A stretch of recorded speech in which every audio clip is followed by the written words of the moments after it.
Локалната власт, предводена од ВМРО ДПМН, воопшто не се грижи за потребите и проблемите со кои што се очуваат Велешен.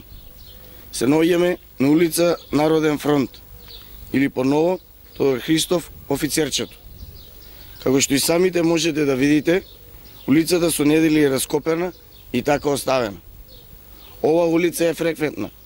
Се наоѓа во густо населен дел на нашата општина, а до неа се наоѓа и детска градинка, каде секојдневно престојуваат деца.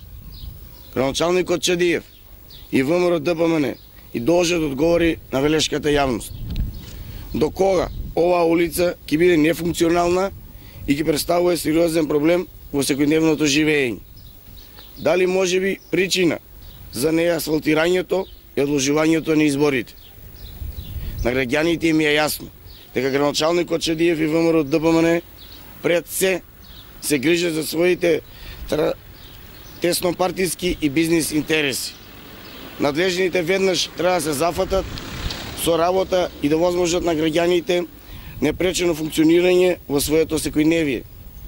По демократските промени, наследните фер, слободни и кредибилни избори, новата власт, предводена од СДСМ, ќе ги насочи приоритетите кои секојдневните проблеми на граѓаните. И благодарам.